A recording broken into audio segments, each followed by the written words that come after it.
दोस्तों, BK education में आपका स्वागत है।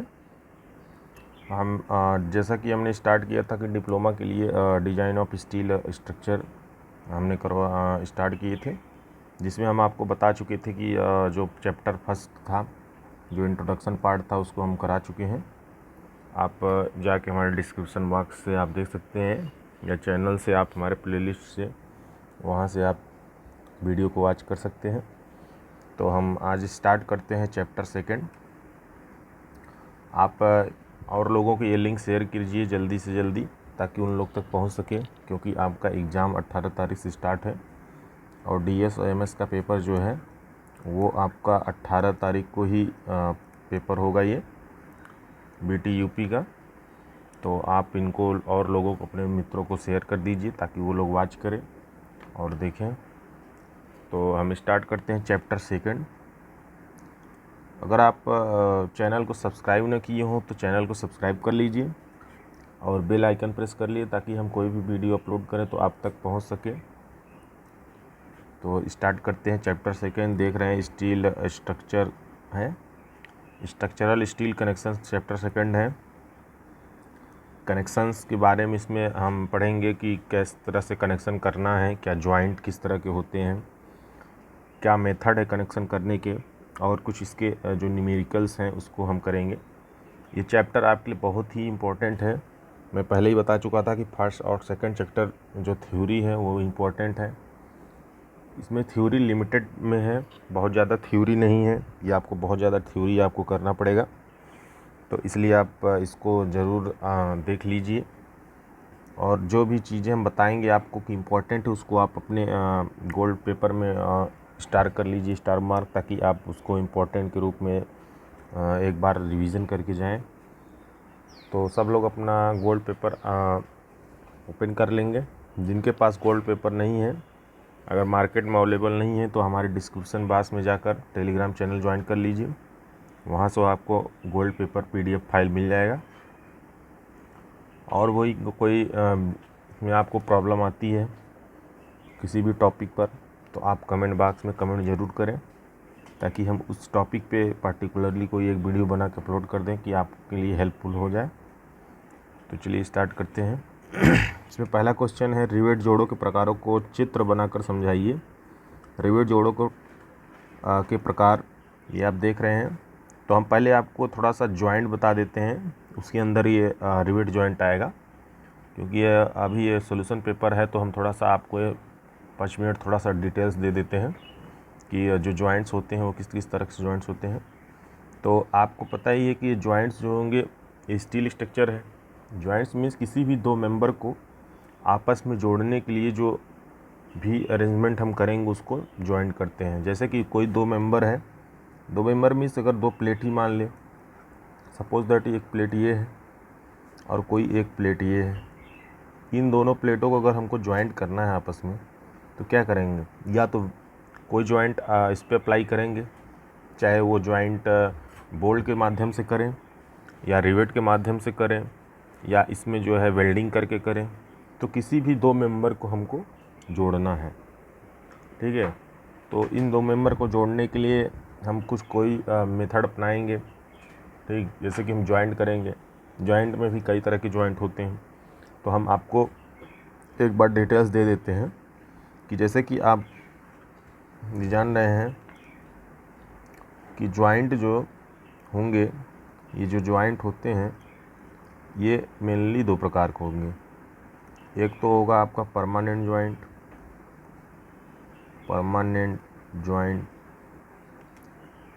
और एक होगा आपका टेम्पोररी जॉइंट।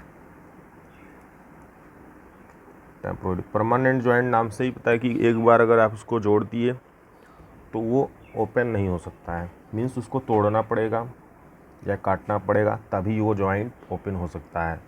टेम्पोररी जॉइंट में क्या होगा कि आप इजीली उसको फिर से ओपन कर सकते हैं और फिर से उसको जॉइंट कर सकते हैं, कोई उसमें चेंजिंग नहीं होगा।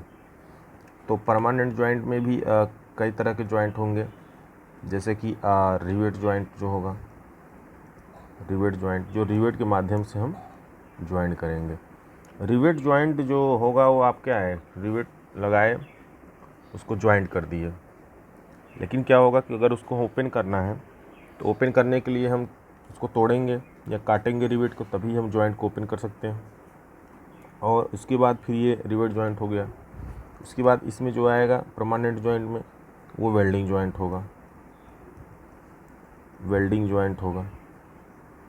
वेल्डिंग ज्वाइंट क्या है, अगर हम ज्वाइंट कर देंगे, ज्वाइंट करने के बाद क्या करना पड़ेगा, उसको हमको फिर से वेल्ड से कट करना पड़ेगा या कटर मशीन से कट करना पड़ेगा, तभी हम वो वेल्ड ज्वाइंट को ओपन कर सकते हैं। ठीक, तो इसी तरह से ये टेम्परोरी ज्वाइंट में इसमें बोल्ट कनेक्शन हो जाएगा या बोल्ट ज्वाइंट। ठीक, बोल्ट कनेक्शन कर लेंगे। बोल्ट कनेक्शन में क्या होगा कि टेम्परोरी है, तो अगर आप किसी 2 मेंबर को जोड़ दिए, जोड़ने के बाद कभी ज़रूरत पड़ी तो उसको ओपन भी कर सकते हैं, बोल्ट को आप ओपन भी कर सकते हैं। तो इस तरह से ये बोल्ट जॉइंट हो गया आपका। तो इसमें जो आपको पढ़ना है वो पढ़ना है रिवेट जॉइंट और बेल्ट जॉइंट। आपको बोल्ट जॉइंट नहीं पढ़ना है, आपके सिलेबस में बोल्ट जॉइंट नहीं है। रिवेट जॉइंट और बेल्ट जॉइंट के न्यूमेरिकल्स भी आपको करना है। जो न्यूमेरिकल्स होंगे वो हम आपको इजीली बता देंगे, केवल फार्मूले बेसिस पे हैं, तो आप इसको कर सकते हैं न्यूमेरिकल को इजीली। तो अब आप समझ में आ गया कि ये जॉइंट कितने प्रकार के होते हैं। 2 प्रकार के होते हैं। कभी कभी ये क्वेश्चन आ भी सकता है आपके एग्ज़ाम में कि जैसे यहाँ पूछ रहा है कि टाइप्स ऑफ रिवेट जॉइंट, तो ये भी पूछ सकता है कि आप टाइप्स ऑफ जॉइंट या what is joint, types of joint. तो आपको क्या करना है, परमानेंट जॉइंट, टेम्पररी जॉइंट। अब परमानेंट जॉइंट में rivet joint, welding joint, bolt connection, ठीक, इस तरह से। तो अब चलते हैं नेक्स्ट। ये देखिए रिवेट जॉइंट। अब इस रिवेट जॉइंट में 2 प्रकार के जॉइंट होते हैं भाई, 2 प्रकार के जॉइंट होते हैं रिवेट जॉइंट पे। जैसे कि आप इसमें देखेंगे आपकी लैप जॉइंट और बट जॉइंट, लैप जॉइंट और बट जॉइंट। अब लैप जॉइंट क्या है, इसके बारे में थोड़ा देख लेते हैं। लैप जॉइंट में क्या है कि लैप, जैसे कि कोई मेंबर है, कोई 2 मेंबर है, ठीक, और इसके ऊपर ओवरलैप कर दिया जाए। कोई एक मेंबर, ये प्लेट हो गया, इसके ऊपर एक कोई और प्लेट रख दो, ठीक, एक कोई और प्लेट रख दी है। इन दोनों प्लेट को क्या करना है, एक ऊपर एक रखें। उसके बाद इसको क्या करेंगे, रिवेट के माध्यम से यहाँ पे रिवेट लगा दी, यहाँ पे रिवेट लगा दी, ठीक, इसको रिवेट के माध्यम से इसको जोड़ेंगे। तो क्या करना, इसके ऊपर ये रखें, एक के ऊपर ये नंबर 1 प्लेट हो गया हमारा, ये नंबर 2 प्लेट हो गया। तो इसको एक के ऊपर एक रखकर जो जॉइंट करेंगे तो वो हो गया हमारा लैप जॉइंट। और इस तरह से इसमें बट जॉइंट जो होगा, बट जॉइंट क्या है कि इसके ऊपर नहीं रखकर बल्कि इसके सामने रखेंगे। बट मीन्स इसके आमने सामने रखेंगे, इसके आमने सामने रखेंगे। अब आपको डाउट होगा तो इसको कैसे ज्वाइन करेंगे, तो इस बट ज्वाइंट को जो है कवर प्लेट के द्वारा ज्वाइन करते हैं, ठीक। अब क्या करेंगे, सपोज दैट एक मेंबर है, फिर से हम आपको बता दें, कोई एक मेंबर है, ये देखिए कोई एक मेंबर है, ठीक, इसके सामने एक मेंबर और ला कर रख दिया, ठीक। अब क्या करना है कि इस दोनों मेंबर को ज्वाइन करना है, तो आप कवर प्लेट अप्लाई करेंगे इसके ऊपर। उसके बाद यहाँ आप रिवेट कर देंगे, यहाँ रिवेट कर देंगे, यहाँ रिवेट कर देंगे, यहाँ रिवेट कर देंगे, तो ये रिवेट हो जाएगा। तो क्या होगा, ये बट ज्वाइंट हो जाएगा। अब ये क्या है, सिंगल कवर हम ऊपर से लगाए तब पर भी ज्वाइंट हो जाएगा। और भी अगर मजबूती देना है हमको, और भी स्ट्रेंथ के लिए, जो हाईली स्ट्रेंथ के लिए अगर ज्वाइंट करना है, तो इसमें 2 कवर प्लेट लगा देंगे। एक तो ये टॉप पे लगाएंगे और एक जस्ट इसी के नीचे लगाएंगे। ये दोनों प्लेट जो है इसके नीचे यहाँ पर लगा देंगे, ठीक। तो ये जो है हमारा डबल कवर बट जॉइंट हो जाएगा। तो इसमें जो है बट जॉइंट में आपका डबल कवर बट जॉइंट हो जाएगा। तो आप यहाँ पे यदि यही चीज़ यहाँ पे लिखा हुआ है, आप थ्योरी में भी देख सकते हैं। ये देखिए लैप जॉइंट, लैप जॉइंट में प्लेटों को एक के ऊपर एक रखे जाते हैं तथा रिवेट द्वारा जोड़ा जाता है, जैसा कि आप चित्र ए में देख लीजिए, ठीक। ये क्या है कि एक मेंबर 1 है, ये मेंबर 1 है, ये मेंबर 2 है। मेंबर मीन्स प्लेट, जो आपका एक प्लेट है, ये दूसरा प्लेट है। इस प्लेट के ऊपर ये एक प्लेट और रखा हुआ है, इसमें ये 3 रिवेट लगा दे रहे हैं, 3 रिवेट लगा के इसको ज्वाइंट कर रहे हैं। ये देखिए जैसा कि आप देख रहे हैं, ये रिवेट लगा के इसको ज्वाइंट कर रहे हैं। ये जो व्यू आपको दिख रहा है, ये व्यू आप देख रहे हैं, ये व्यू जैसे कि ये प्लेट है, प्लेट आप उसके टॉप व्यू से देख रहे हैं। अगर इसको इस रूप में कट कर दिया जाए सेक्शन में, इस सेक्शन में कट करके निकाल दीजिए और इसके सामने से आप देखिए, इसको कट करके निकाल दीजिए और इसके सामने से आप देखेंगे तो जो व्यू दिखेगा आपको वो यही व्यू दिखेगा। क्या है कि ये नंबर 1 प्लेट हो गया, ये नंबर 1 प्लेट हो गया, ये देखिए नंबर 1 प्लेट हो गया, ये नंबर 2 प्लेट हो गया और ये आपका रिवेट हो गया। ठीक, अब रिवेट में क्या है, ऊपर से डाले और या तो नीचे से डाल के ऊपर से इसको हैमर से इसको पीटेंगे तो ये क्या है, जो इसका बोल्ट है ऊपर का ये थरा जाएगा इस तरह से, आप जानते ही होंगे। तो इस तरह से ये हो गया। अभी क्या है कि ये ओवरलैप हुआ, इसमें देखिए ओवरलैप हो गया तो क्या होगा, ये लैप जॉइंट हो गया।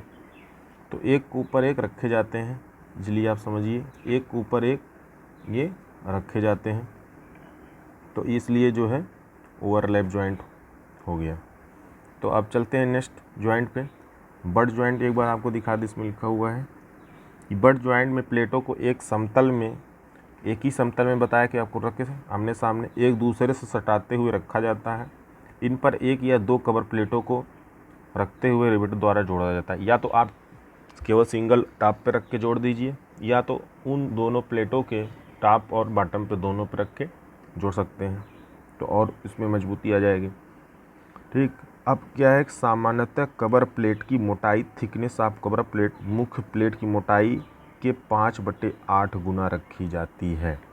क्या है कि जो प्लेट की थिकनेस है, सपोज दैट ये आप देख रहे हैं, ये मेन प्लेट है आपका, ये मेन प्लेट है जिसको आप ज्वाइंट कर रहे हैं, ये मेन प्लेट है, मेन प्लेट नंबर 2 और इधर मेन प्लेट नंबर 1, इधर मेन प्लेट नंबर 1, ये मेन प्लेट 1 है।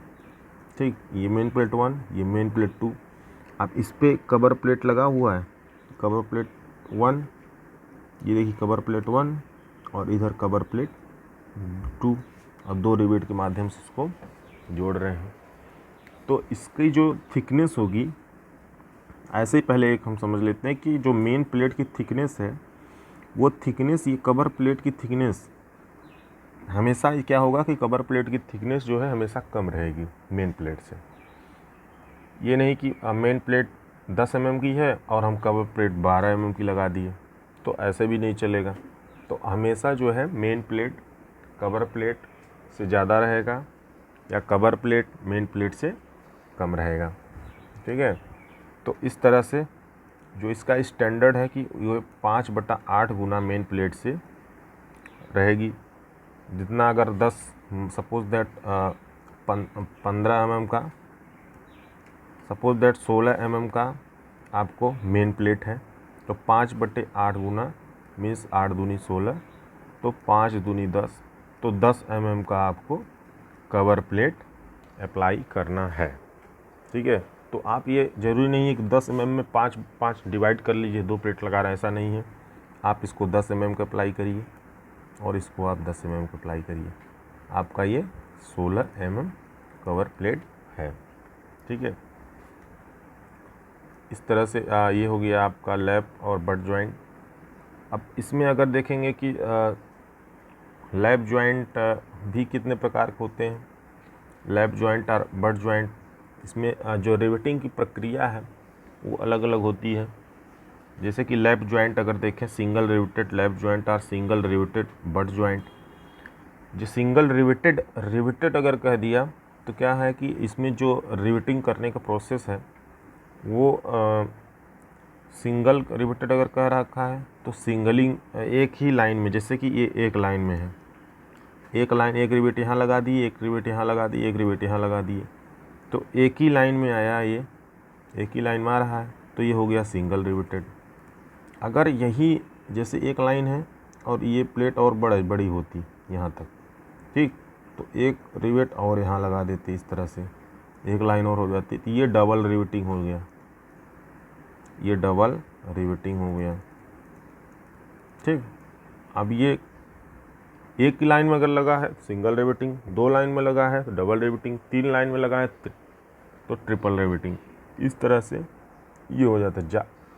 ट्रिपल रिवेटिंग तो रेयर केस कभी नहीं आता, ज़्यादातर डबल रिवेटिंग ही आता है, सिंगल रिवेटिंग डबल रिवेटिंग। तो इस तरह से ये सिंगल ये लैप जॉइंट में भी सिंगल रिवेटिंग डबल रिवेटिंग होता है, और ये देखिए और बट जॉइंट में भी होता है ये single riveting double riveting triple riveting. ठीक, ये ट्रिपल रिवेटिंग आप यहाँ देख रहे हैं, 3 पंक्तियों में जोड़े क्रम से लगाए जाते हैं। ये आप देख सकते हैं यहाँ फिगर में, ये देखिए ये क्या किया, यहाँ पे भी लगा है और यहाँ पे भी लगा है, तो ये हो गया डबल रिवेटिंग। ठीक है, और ये देखिए ये हो गया आपका सिंगल रिवेटिंग। इस तरह से ये देखिए लैप जॉइंट का है, ये बट जॉइंट का है, इसमें मेंबर 1 मेंबर 2 और यहाँ पे जो है 2 रिवेट इधर 2 रिवेट इधर, तो ये डबल रिवेटिंग हो गया आपका। तो इसका क्या करना है, जब एग्ज़ाम में पूछेगा आपसे कि ये जो बट जॉइंट और लैप जॉइंट के बारे में, तो आपको या जॉइंट के बारे में, तो मैं जैसे बताया कि जॉइंट इतने प्रकार के होते हैं, परमानेंट और टेम्प्रोरी, तो इस तरह से आप उसमें लिखेंगे। लिखने के बाद आपको फिगर बनाना है। ये इतना जो कॉम्प्लिकेटेड फिगर आपको लग रहा है, इजीली आप फिगर बना सकते हैं इस तरह से, बस केवल लैप जॉइंट का जैसे बनाना है तो आप बस एक मेंबर खींचिए अपने अनुसार जैसे आप चाहते हो बनाना, दूसरा यहाँ पे खींचिए मेंबर। ठीक, इसको आप एक जॉइंट दूसरा जॉइंट दिखा के इस तरह से आप यहाँ लिख दीजिए कि ये लैप जॉइंट है। ठीक है, इस तरह से, और इसके ऊपर अगर और दिखाना है आपको तो एक मेंबर इस तरह से खींचिए और दूसरा मेंबर जो है इस तरह से खींचिए और यहाँ पे आप रिवेटिंग कर दीजिए इजीली, और इस तरह से आप दिखा सकते हैं कि ये सिंगल रिवेटिंग है या डबल रिवेटिंग है। इसको हैच कर दीजिए। तो इस तरह से आपको वहाँ पे करना है एग्जाम में। ये नहीं कि आप कॉम्प्लिकेटेड है तो बनाएंगे नहीं फिगर। जो भी फिगर आप बनाइए उसको पेंसिल से बनाइए, पेन से बनाएंगे तब पर भी नंबर कम दे सकता है एग्जाम, क्योंकि फिर उसको अच्छा नहीं लगा यार, तो आपको आप पेंसिल से ही फिगर बनाना है। और अब हम चलते हैं नेक्स्ट क्वेश्चन। ये बहुत इम्पोर्टेंट है, ये ज़्यादा इम्पोर्टेंट है आपके लिए जॉइंट, क्योंकि जॉइंट ही मेन टॉपिक है इसका, तो ये आ सकता है जॉइंट आपका। ठीक, और अब हम चलेंगे नेक्स्ट। ये फिगर आप याद कर लीजिए, और ये जो नंबर है वो भी याद कर लीजिए। और कोई डाउट है अगर इसमें कि अभी भी ये नहीं क्लियर हुआ है तो आप हमें कमेंट बॉक्स में कमेंट करिए, उसको हम फिर से डिस्क्राइब कर देंगे आपको।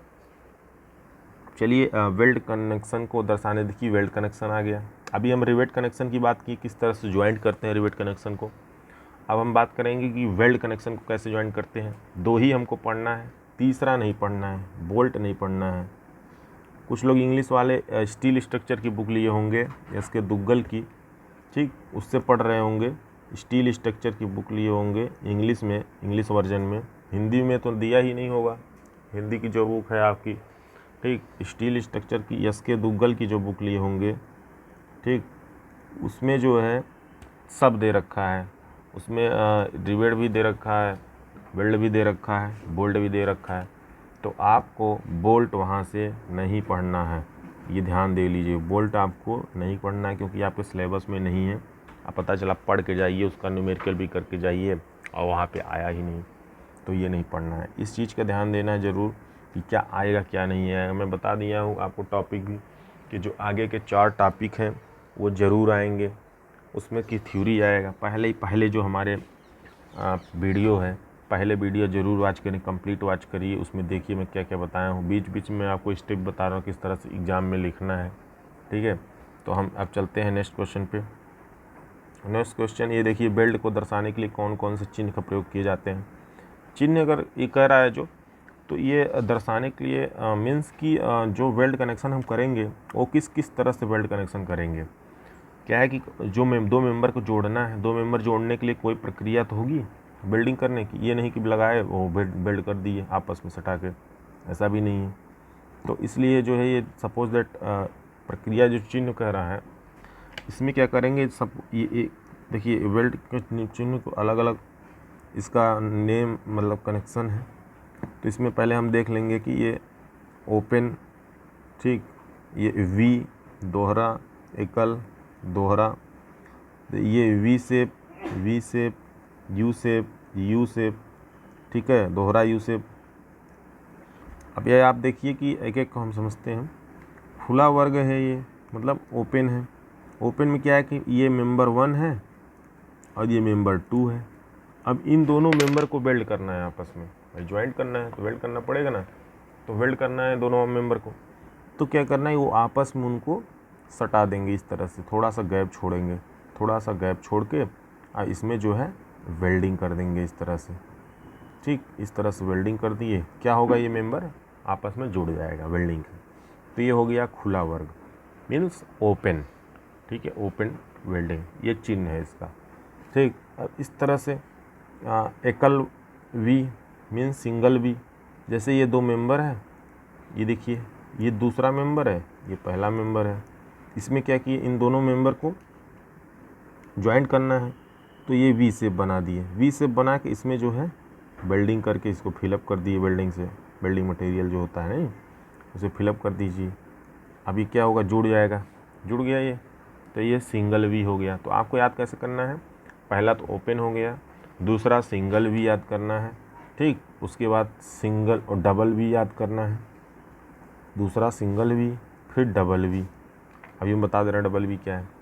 तो डबल वी आप ये देख लीजिए, ये जो ऊपर कट किए थे उस तरह से नीचे भी कट कर देंगे दोनों मेंबर जोड़ने के लिए।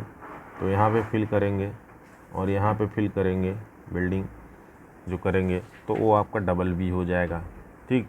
इस तरह से सिंगल यू हो गया, ये आप देखिए सिंगल यू हो गया। सिंगल यू में यहाँ फिल करेंगे केवल यू शेप बना के, और डबल यू में ऊपर भी फिल करेंगे और नीचे भी फिल करेंगे।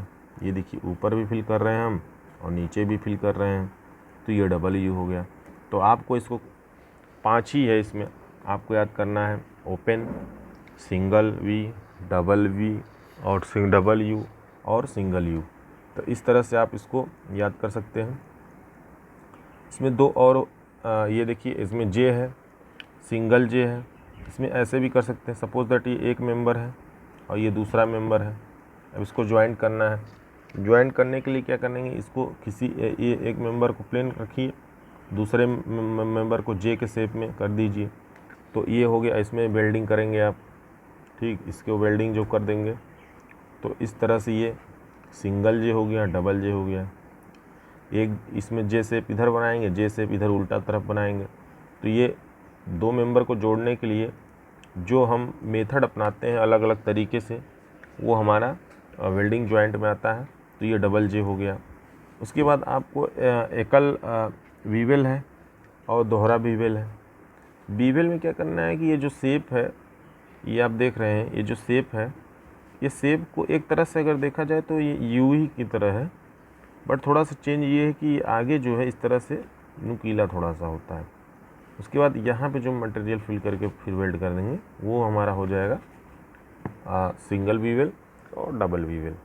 तो आपको क्या करना है, इसका नेम लिखना है और इसको जॉइंट ये फिगर बना देना है, बस। उसको डिस्क्राइब करने की कोई ज़रूरत नहीं है आपको, क्योंकि वहाँ पे क्वेश्चन में दे रखा है कि वेल्ड को दर्शाने के लिए कौन कौन से चिन्ह प्रयोग किए जाते हैं, चित्र बताइए। तो चित्र ही बताना है, उसमें क्या थ्योरी आप लिखेंगे। तो अब हम चलते हैं नेक्स्ट, रिवेट जोड़ के सिद्धांत के लिए कौन सी मान्यताएं हैं। मतलब रिवेट जॉइंट में जो लिमिट है, लिमिट वही पूछ रखा है, क्या इसकी लिमिटेशंस हैं रिवेट जॉइंट्स में। तो इसमें देखिए प्लेटों में घर्षण नगण्य होना चाहिए, फ्रिक्शन, ठीक है, फ्रिक्शन इसमें जो है नगण्य होना चाहिए।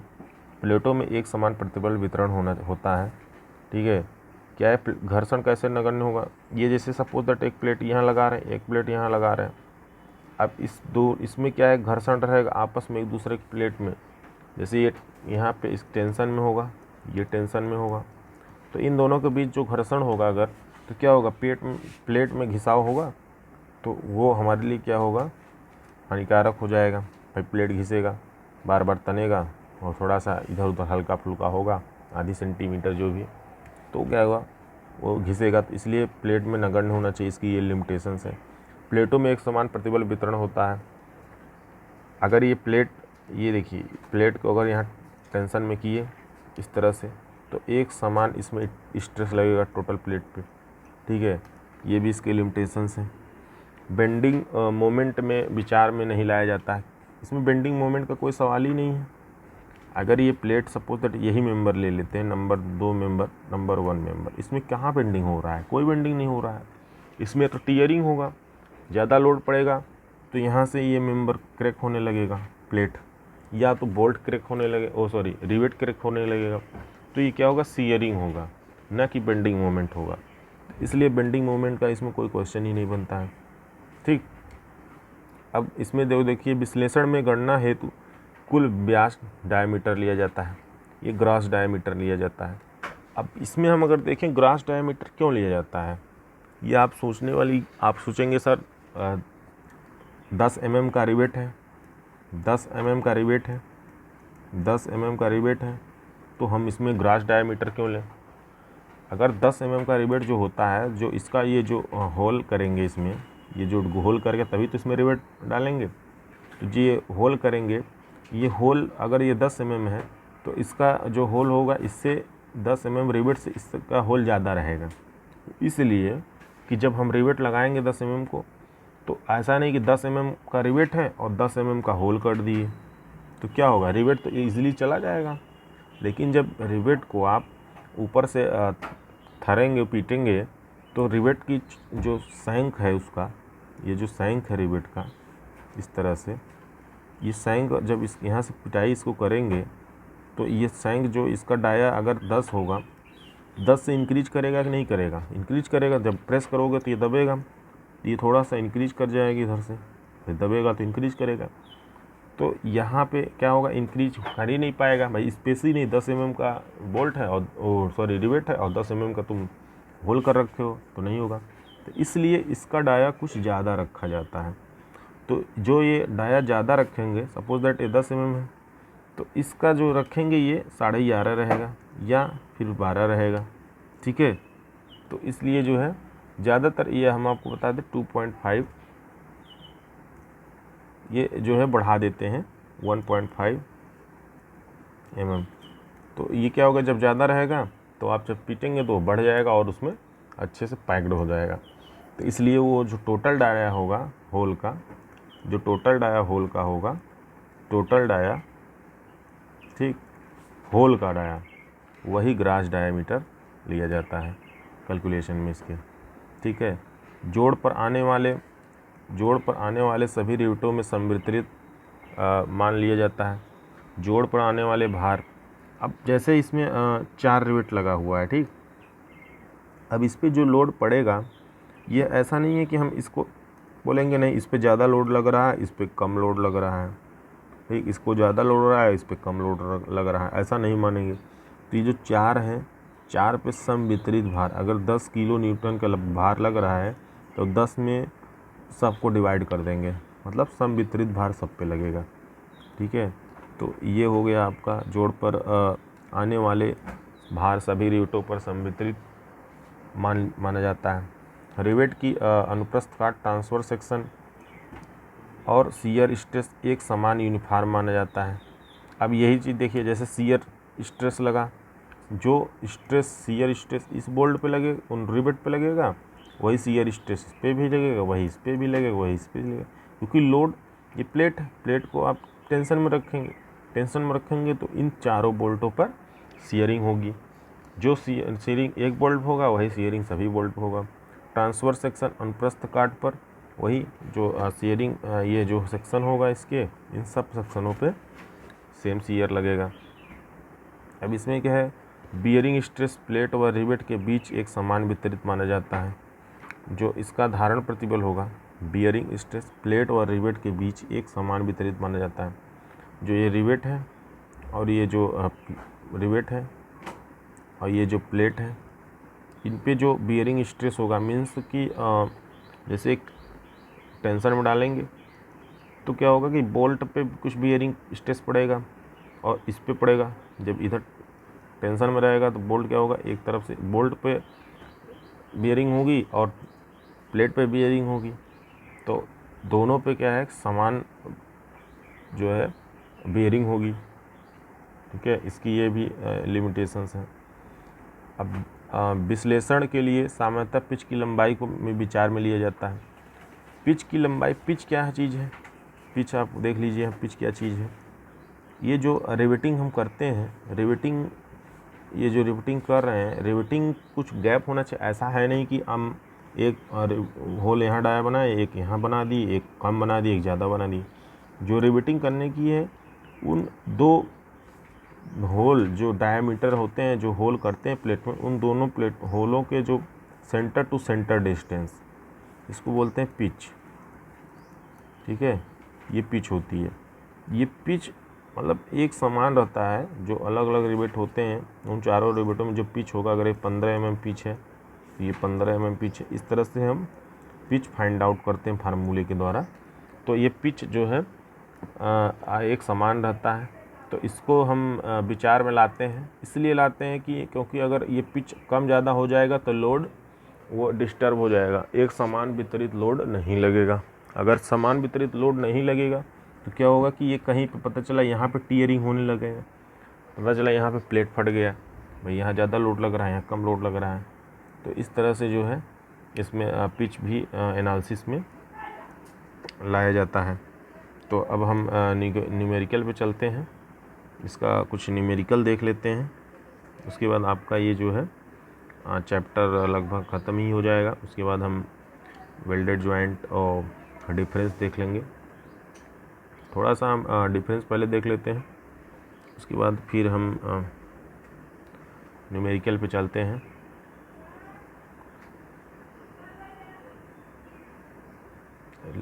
ये देखिए, हम थोड़ा सा डिफरेंस, आप लोग डिफरेंस एक पेज पलट के डिफरेंस खोल लीजिए, पेज नंबर 21 पे, सॉरी पेज नंबर जो है आप यहाँ देख सकते हैं 7 पे है शायद।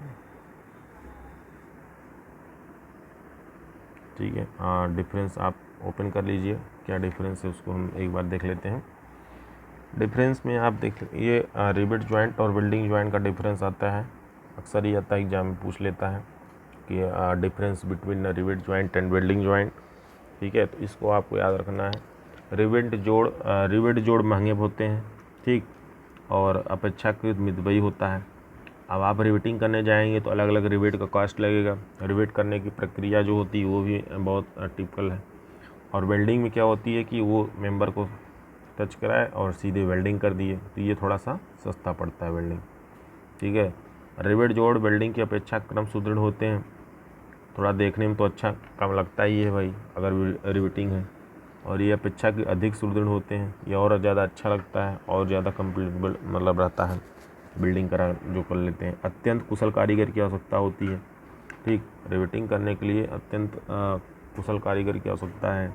इसमें क्या है, वेल्डिंग प्रक्रिया में अत्यंत कुशल कारीगर की आवश्यकता होती है।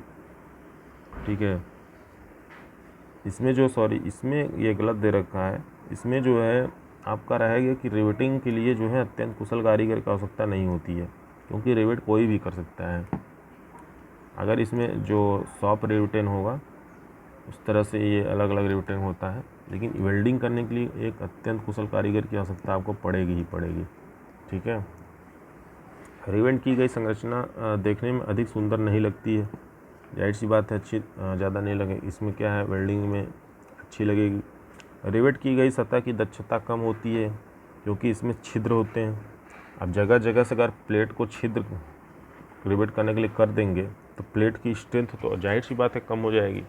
तो इसलिए जो है ये काफ़ी जो इसकी एफिशिएंसी होती है लोड लेने की वो थोड़ा कम हो जाती है, और इसमें छिद्र न होने के कारण इसकी जो एफिशिएंसी होती है वो अधिक होती है with the respect of rivet joint. ठीक है, तो अब आप देखिए इसमें जो है छठा पॉइंट, संरचना करते समय विशेष सावधानियों की आवश्यकता नहीं होती है। क्या है, रिवेट लाए, ड्रिल किए, छेद हो गया, पीटे, फिट, बट इसमें क्या है कि विशेष सावधानियों की आवश्यकता करनी पड़ती है। जैसे कि आप देख रहे हैं वेल्डिंग करने के लिए चश्मे वगैरह, ब्लैक चश्मे वगैरह लगाते हैं, और थोड़ा सा वेल्डिंग करने के लिए सावधानियाँ बरतनी पड़ती ताकि हाथ वगैरह ना जल जाए, ठीक है, क्योंकि उसमें हीटिंग होती है काफ़ी।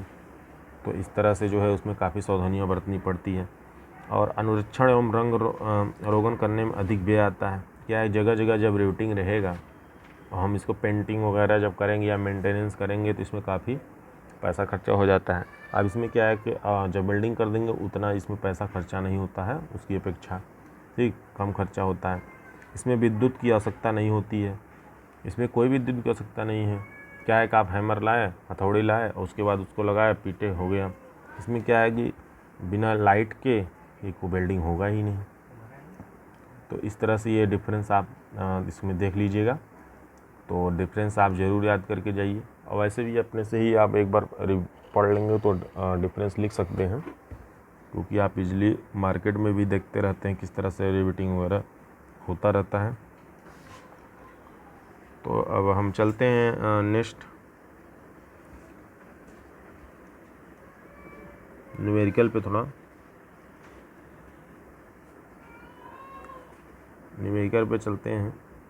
अब न्यूमेरिकल जब आपके एग्ज़ाम में आएगा तो इस तरह से न्यूमेरिकल रहेगा, आप देख लीजिए कि एक तनन अवयव, ठीक, तनन अवयव मतलब टेंशन मेंबर, एक टेंशन मेंबर जो है, ये जब दो मेंबर को इस तरह से जोड़ेंगे और इस तरह से अगर इसमें लोड लगा रहेगा तो इस तरह से फिगर बना लीजिएगा, ठीक, तो टेंशन मेंबर हो गया। प्रभावी इफेक्टिव क्षेत्रफल ज्ञात कीजिए, क्षेत्रफल पूछ रहा है, ठीक है, क्षेत्रफल ज्ञात कीजिए जो ISA 165 × 8 mm का बना है। मीन्स ये ऐसे ही ISA मीन्स समझ रहे हैं ना, इंडियन स्टैंडर्ड एंगल है, ये एंगल है, ये पहले से ही दे रखा है। आप स्टील टेबल में भी आप इसको देख सकते हैं इस मेंबर को। और ये जो एंगल में आप देख रहे हैं कि ये थिकनेस होता है, ये इसकी लंबाई होती है, ठीक। ये जो सपोज दैट ये एंगल है, ठीक, इसकी जो थिकनेस होगी वो 8 mm होगी, ठीक, 8 mm होगी। इसकी जो एक मेंबर होगा वो 100 mm का होगा, ठीक, और दूसरे मेंबर की जो लेंथ होगी वो 65 mm होगी। तो ये जब भी मेंबर दे तो आप तुरंत समझ जाइए कि ये 3 डायमेंशन हमको दे रखा है न्यूमेरिकल में, ठीक है। अब उसमें जो है एक इसे गजेट प्लेट के दोनों ओर 20 mm व्यास के रिवेट से क्रमशः बड़ी टांग और छोटी टांग से जोड़ा गया है। अनुमन्य तनन प्रतिबल 150 है, ठीक। टेंशन जो मेंबर है वो उसका जो टेंशन स्ट्रेस है, ठीक है, वो दे रखा हुआ है इसमें, अनुपस्थ तनन प्रतिबल, ठीक है, परमिसिबल स्ट्रेस तो दे रखा है 150 MPa है। अब बड़ी टांग छोटी टांग जो कह रहा है, ये जो एंगल होता है, ठीक है, इसमें जो लेग जो बड़ा होगा, सपोज दैट ये बड़ा है 100 मान लो इसको, और इसको मान लो 65, तो ये हो गया हमारा बड़ी टांग और ये हो गया छोटी टांग।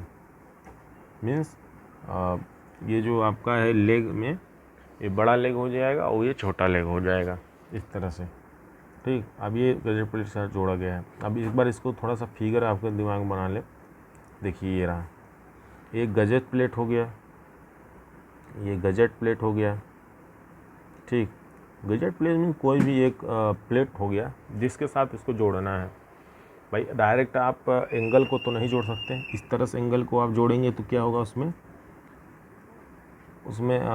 क्रैक भी हो सकता है। जैसे ये मेंबर है, लिए इसको इस तरह से, ये लिए मेंबर, जोड़ दीजिए इसको, क्या होगा, उतनी स्ट्रेंथ इसमें नहीं आएगी, क्रैक भी हो सकता है। जब एक कोई गजेट प्लेट के साथ आप इसको जोड़ेंगे, सपोज दैट ये कोई गजेट प्लेट ले लीजिए, कोई भी प्लेट ले लीजिए, ठीक। अब इसके साथ यहाँ पे मेंबर अटैच कीजिए जैसा कि फिगर में दे रखा हुआ है इस तरह से, ठीक। तो इसमें काफ़ी स्ट्रेंथ रहेगी और ये टीयरिंग और ऐसा कुछ फेलियर के चांसेस नहीं रहेगा। तो आप ये देखिए क्वेश्चन में दे रखा हुआ है कि जो गजेट प्लेट है, तो आप पहले इसका एरिया निकालना जानिए, कैसे एरिया निकालना है। स्ट्रेंथ कुछ नहीं पूछा है। तो आप ये देखिए कि इसमें जो स्ट्रेस दे रखा है, ये रिवेट का व्यास 2 mm दे रखा है, रिवेट का एकल व्यास, अब मैं बताया था आपको रिवेट का एकल व्यास D है, और इसमें जो है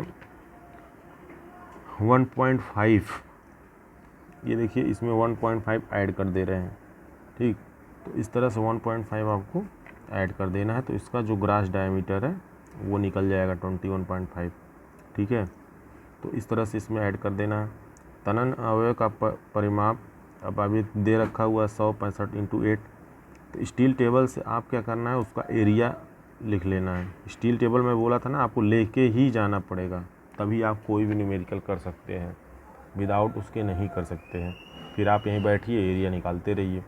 ठीक है, तो आप क्या करना है, उसका एरिया वहाँ दे रखेगा, वहाँ से आपको इसको नोट कर लेना है एरिया। ठीक है, अब इसको एरिया नोट करने के बाद आप यहाँ आ जाइए। अब ये एरिया जो दे रखा है 2514, अब ये देखिए इसमें कुल इफेक्टिव क्षेत्रफल, कोणीय खंड का कुल क्षेत्रफल, ठीक, जो कोणीय खंड है इसका और इसका कुल क्षेत्रफल, ठीक, और माइनस रिवेट छिद्र की कटौती। क्या है कि अब इसका क्षेत्रफल निकालना है जब इस तरह से, तो यहाँ पे जो होल हो गया, होल कर दिए। अभी जब इसका कुल क्षेत्रफल निकाल लेंगे तो इसमें जो होल है ग्रास डायमीटर, उसको कटौती कर देंगे। तो वही यहाँ पे कर रखा है। ये देखिए, ये इसमें क्या रहा है, 2 × a - 2। ठीक, 2 × 2 क्यों किया है, 2 इसलिए किया है क्योंकि यहाँ पे जो दे रखा है ये 2 मेंबर है। ठीक, उसके बाद ए, एरिया में से माइनस कर रहा है, एरिया ये है, एरिया में से -2 × d × t, भी दो मतलब आपका यहाँ देखिए 2 होल हो रहा है ना, तो इन दोनों को जो डाया है, डाया प्लस थिकनेस, उसको माइनस कर देगा एरिया, तो आपका ये जो है इफेक्टिव एरिया मिल जाएगा। ठीक है, अब यहाँ पे भी यही हाल यही है। ये क्यों 2 किया, उसी लिए किया था क्योंकि वहाँ 2 एंगल जुड़ा हुआ है। ठीक है, तो इस तरह से न्यूमेरिकल आप कर सकते हैं। अभी हम और कुछ न्यूमेरिकल कराएंगे जो इसमें स्ट्रेंथ वगैरह निकालना रहता है स्टील का। ठीक है, वो न्यूमेरिकल करा देंगे। जो न्यूमेरिकल आते हैं वही न्यूमेरिकल, ये गोल्ड पेपर है, इसमें वही न्यूमेरिकल देता है, तो हम वही न्यूमेरिकल आपको कराएंगे, ताकि आप ज़्यादातर क्या होता है, जो रिपीटेड क्वेश्चन होते हैं, कुछ वैल्यू चेंज करके वही क्वेश्चन दे देते हैं एग्ज़ाम में। ठीक है, तो आप उसको देख लीजिए कौन कौन से न्यूमेरिकल हैं। ठीक, चलिए हम करा देते हैं, वो आपको बता देते हैं।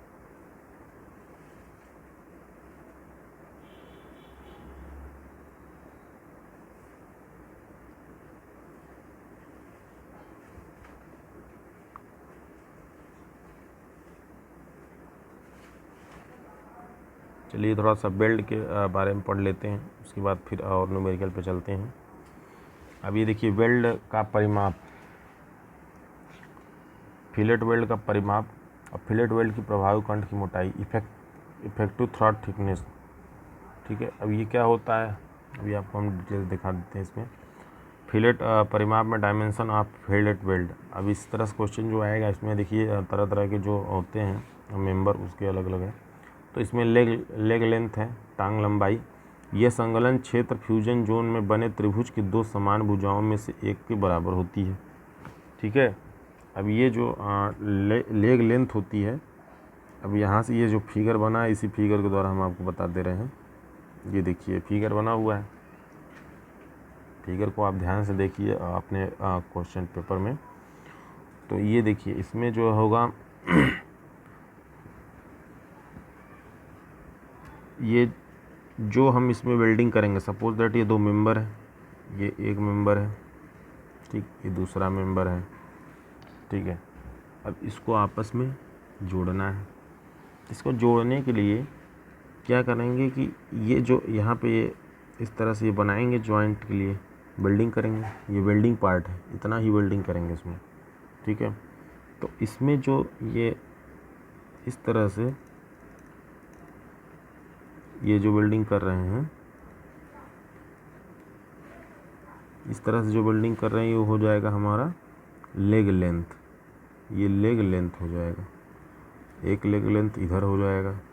ठीक है, जितनी दूर तक वेल्डिंग करेंगे। और उसके बाद थ्रॉट थिकनेस जो होगा ये जो परपेंडिकुलर इसके वेल्डिंग के जो लेंथ होगी उसको बोलते हैं थ्रॉट थिकनेस, कंठ की मोटाई। जो वेल्डिंग की थिकनेस होगी वही उसको बोलते हैं कंठ की मोटाई। फ्यूज़न जोन मीन्स ये जो वेल्डिंग कर रहे हैं, ठीक है। तो इस तरह से आप समझ सकते हैं कि इसमें दिया हुआ है यह संलग्न क्षेत्र फ्यूजन जोन बने त्रिभुज की दो समान भुजाओं में से एक के बराबर होती है। ये दो भुजाएं हैं, इन दोनों में से किसी एक के बराबर कर देंगे तो वो हो जाएगी हमारा लेग लेंथ, ठीक है। साइज़ ऑफ वेल्ड जो होगा, साइज ऑफ वेल्ड ये देखिए, फिलेट वेल्ड का माप न्यूनतम टांग लंबाई मिनिमम लेग लेंथ के बराबर लिया जाता है, इसे यस से प्रदर्शित किया जाता है। अब ये जो वेल्ड साइज ऑफ वेल्ड है, अब जितना दूर ये वेल्ड किए हैं वही होगा हमारा साइज ऑफ वेल्ड, ठीक है। ये मिनिमम लेग लेंथ होता है, जो लेग लेंथ होगा कम से कम वही सेम इसको ले लिया जाता है, इसको यस से डिनोट करते हैं, ठीक। अब हम चलेंगे इफेक्टिव थ्रॉट थिकनेस बता दिए कि यह वेल्ड को नोको टोस को मिलाने वाली रेखा वेल्ड के रूट के लंबवत दूरी को प्रदर्शित करती है, इसे टी से प्रदर्शित करते हैं। ये देखिए, ये जो फिगर था, इस फिगर में ये जो यहाँ से यहाँ तक, तो वो हो गया हमारा थ्रॉट थिकनेस, ठीक। अब बट वेल्ड, फिलेट वेल्ड तथा बट वेल्ड तथा फिलेट वेल्ड की व्याख्या करें। बट वेल्ड और फिलेट वेल्ड, ठीक। अब इसमें भी दो तरह के जोड़ होंगे। अब ये जैसे बट वेल्ड है गया, अब फिलेट वेल्ड जो है इसमें आप देख लीजिए, दो कह रहा है, दोनों में इसमें लिखना कुछ नहीं है। अब पहले बट वेल्ड देख लेते हैं। ये देखिए, ये फिलेट वेल्ड है, ये फिलेट वेल्ड है, ये बट वेल्ड है। जैसे कि उसमें लैब जॉइंट होता था, बट जॉइंट होता था, ठीक है, रिवेट में, तो उसी तरह से इसमें भी जो है बट वेल्ड होगा और फिलेट वेल्ड। फिलेट वेल्ड मतलब वही लैब जॉइंट, एक तरह से देखें तो क्या है, इसमें एक मेंबर ये रखा हुआ है, दूसरा मेंबर इस पर रख दिए हैं, ये फर्स्ट मेंबर मान लो, ये दूसरा मेंबर है, एक ऊपर एक ऐसे रख दिए। अब इसको साइड से जो यहाँ पे किनारे किनारे मटेरियल फिल करके वेल्ड कर देंगे इस तरह से, ये इसको हो जाएगा फिलेट वेल्ड, मीन्स मटेरियल को फिल कर दिए, ठीक है। जैसे इस तरह से देख लो ना, समझ में आया तो ये मेंबर है, अब यहाँ से ऐसे किनारे से फिल करके वेल्ड कर दिए, तो ये हो गया हमारा फिलेट वेल्ड। और बट वेल्ड में क्या होगा कि दो मेंबर को आपस में इस तरह से आमने सामने करके इसको वेल्ड कर देंगे, तो ये हो जाएगा हमारा बट वेल्ड, ठीक है। तो ये बट वेल्ड और फिलेट वेल्ड हो गया। ये भी जल्द इम्पोर्टेंट आपका देखिए 4 और 11 में आया हुआ है। अभी कुछ जो सोल्यूशन पेपर है 2019 का 18 का, उसको हम कराएंगे लास्ट में, ठीक है। उसमें जो भी डाउट होगा आप पूछ सकते हैं। अब ये हो आपका नेक्स्ट चलते हैं। नेक्स्ट आपका ये जो क्वेश्चन है, ये क्वेश्चन को आप देख सकते हैं, इसमें स्ट्रेंथ निकाल रखा है, अलग बहुत ज़्यादा इसमें रिविटिंग किया हुआ है, 3 रो में रिविटिंग है, जैसे कि आप देख रहे हैं, ये 3 रो में रिविटिंग है, ये तो इस तरह से ये न्यूमेरिकल आप कर सकते हैं। पहले और हम थ्योरीज देख लेते हैं, उसके बाद न्यूमेरिकल कराते हैं।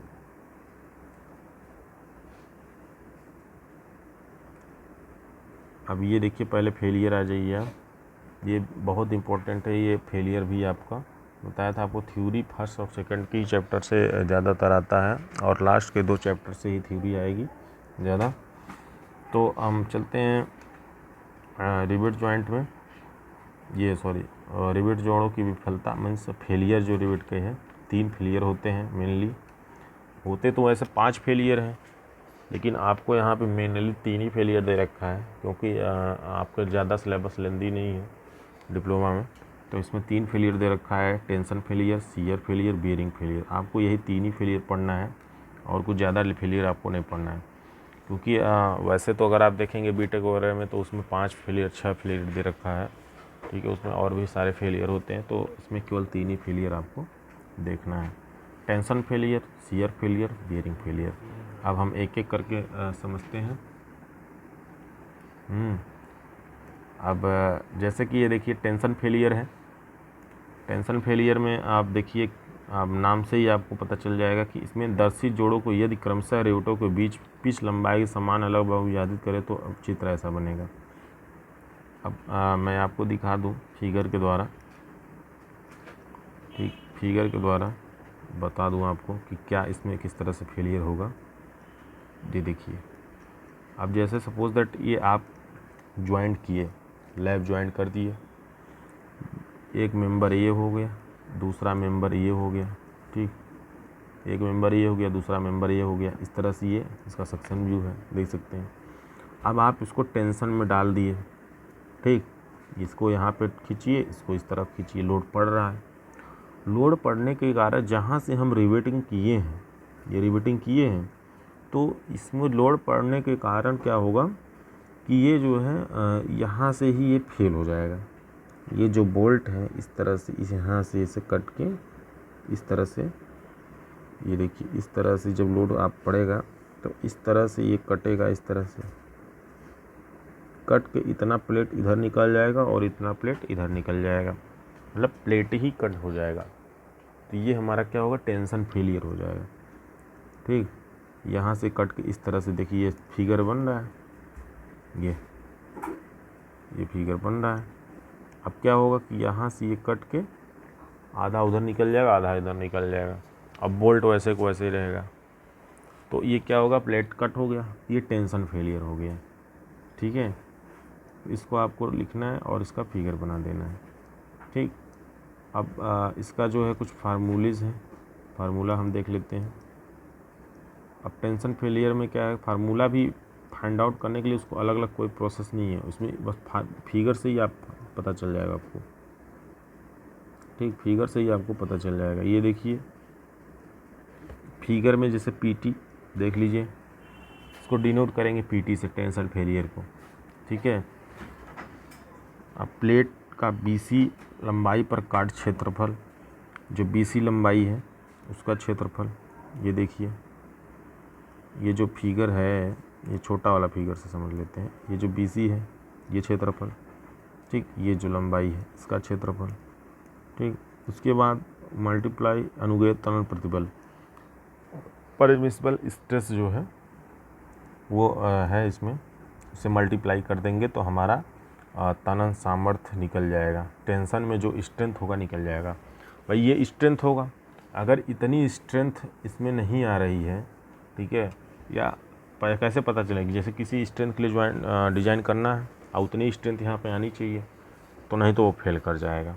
तो इसका कैलकुलेट करने के लिए प्रोसेस है P माइनस डी, ठीक है, P माइनस डी इसका डाया, ठीक, P माइनस डी, अगर एक होल है तो एक डाया, दो होल है तो दो डाया, तीन होल है तीन डाया। तो इस तरह से हम माइनस कर लेंगे P minus 2D, 3D, 1D, 4D जितना डाया है, तो P माइनस डी, ये सिंपल फार्मूला है, P माइनस डी, ठीक, इंटू टी थिकनेस करेंगे, जो उसकी थिकनेस है प्लेट की वो, और मल्टीप्लाई एफ जो इसमें दे रखा हुआ है ये एफ टी, ठीक।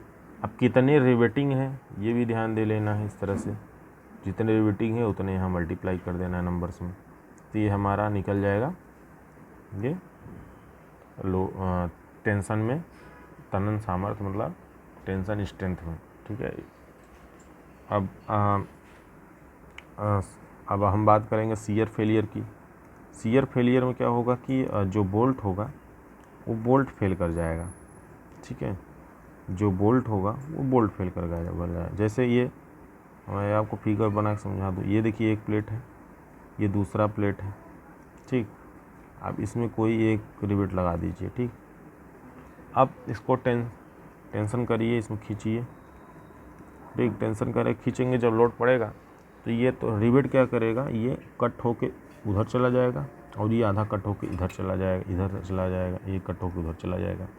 जैसे अगर इसको ये देखिए यहाँ दिखा रखा है, क्या हुआ, अगर इसको तो ऐसे होना चाहिए, इस तरह से फिगर होना चाहिए ना ये वाला, लेकिन ये क्या किया है, ये कट होके इस तरफ भागा जा रहा है और ये कट होकर आधा रिवेट इस तरफ भागा, तो मतलब शियर फेलियर हो गया। इसमें शियर फेलियर हमेशा जो है रिवेट में होता है, टेंशन फेलियर क्या होगा, हमेशा प्लेट में होता है।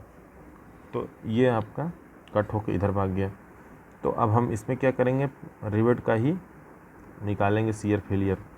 अभी देखिए रिवेट का क्षेत्रफल प्लस अनुगेय प्रतिबल, ठीक, अनुगेय अपरूपण प्रतिबल में परमिसिबल स्ट्रेस। तो रिवेट का क्षेत्रफल कैसे निकालेंगे, π/4d², क्योंकि ये सैंक है, सैंक इसको बोलते हैं ना, ये क्या होगा, गोला होगा। तो π/4d² इसका क्षेत्रफल मल्टीप्लाई FS, ठीक है। नंबर में अगर 1 रिवेट है, 2 रिवेट है, 3 रिवेट है, 4 रिवेट है, जितना रिवेट होगा नंबर बढ़ा दीजिए। तो इससे जो कि ये आपका निकल जाएगा ये जो स्ट्रेस जो न्यूमेरिकल आएगा आपका, वो न्यूमेरिकल में क्या होगा कि आपका ये जो FS की वैल्यू है ये दे रखी रहेगी क्वेश्चन में। तो आपको बस ये फार्मूले पर पुट करना है और फाइंड आउट कर देना है, ठीक। और उसके बाद बियरिंग फेलियर अगर हम देखें, ठीक, बियरिंग फेलियर में क्या होगा कि जो प्लेट है वो फेल कर जाएगा, ठीक है। और प्लेट फेल कैसे करेगा, देखिए इसमें लिखा हुआ है, जोड़ पर आने वाले बल के कारण रिवेट और रिवेट के बीच धारण प्रतिबल उत्पन्न होता है। इस उत्पन्न धारण प्रतिबल का मान निर्धारण सीमा से अधिक होने पर प्लेट या रिवेट का रैप्चर होकर, जिसके फलस्वरूप यदि प्लेट विदृढ़ होता है तो रिवेट छिद्र फैल जाता है तथा जोड़ भी फेल होता है। इसमें दोनों आपका फेलियर होगा। जैसे कि बियरिंग में जब बार बार प्लेट लोड पड़ेगा टेंशन में, ठीक है, मतलब सपोज दैट ये प्लेट है, ठीक, ये भी प्लेट है। अब इस पर एक रिवेट लगा हुआ है।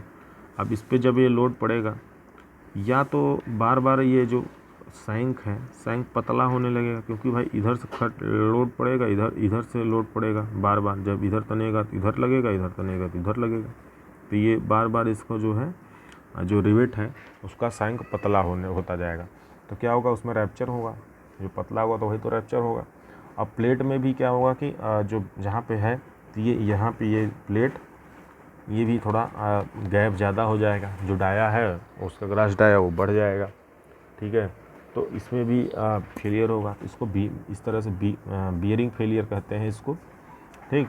अब इसका भी निकालने के लिए जो फार्मूला है वो आप देख लीजिए।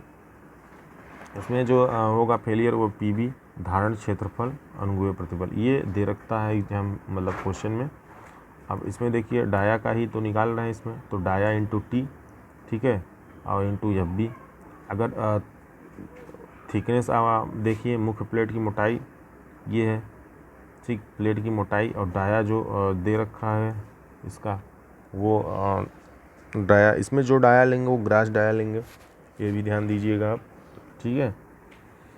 तो इस तरह से इसको फाइंड आउट कर सकते हैं आप। इन तीनों को आप फाइंड आउट करेंगे, ठीक। जब भी कोई क्वेश्चन आएगा स्ट्रेंथ निकालने के लिए रिवेट जॉइंट में, तो रिवेट जॉइंट में इन तीनों को आप निकालेंगे। पहला टेंशन स्ट्रेंथ में, फिर बियरिंग में, और उसके बाद शियरिंग में। तीनों निकाल कर इन तीनों में जो वैल्यू कम होगी वो वैल्यू आपका ही वही स्ट्रेंथ हो जाएगा, ठीक है। ये नहीं कि जो वैल्यू ज़्यादा होगी आप उसको आंसर लिख दीजिए, तब पर भी गलत हो जाएगा। तो तीनों में जो वैल्यू कम होगी सबसे, वो स्ट्रेंथ होगा। वो इसलिए कि जो तीनों में वैल्यू कम होगी तभी तो उसी पे फेल करेगा प्लेट। अदरवाइज अगर ज़्यादा वाला ले लेंगे वैल्यू तो ज़्यादा हो जाए, पता चला उसके पहले कम वैल्यू कोई है तो वो पहले ही फेल कर जाएगा। तो जो ज़्यादा वैल्यू कम वैल्यू है आपको वही लेना है उसमें से, ठीक है। अब ये देखिए एक कोई न्यूमेरिकल आया हुआ है, इसमें देख लेते हैं थोड़ा सा। छोटा सा न्यूमेरिकल है। तो इसमें जैसे कोई 20 mm तथा 25 mm मोटाई की दो प्लेट है और एक साथ चढ़ाव संबंध किया गया है, मतलब एक दूसरे के ऊपर लैप किया गया है। एक फिगर देख लीजिए। किसी 30 mm व्यास वाले रिवेट, 30 mm का रिवेट है का मान की गणना करो, जिसमें PS और PB मतलब शियरिंग और बियरिंग दे रखा है। शियरिंग और बियरिंग इसमें दे रखा है 100 और 300, ठीक है। तो इसको निकालना है। तो बियरिंग और शियरिंग दे रखा है। अब इसमें हम फाइंड आउट कैसे करेंगे रिवेट वैल्यू। और रिवेट वैल्यू की जो फार्मूला होगा वो आप यहाँ पे देख सकते हैं। रिवेट वैल्यू के जो फार्मूला होगा वो फार्मूले पर डिपेंड करेगा कि किस तरह का आपको इसमें लगाना हुआ। ठीक, तो हम ये देखिए रिवेट वैल्यू जो होगा वो आपका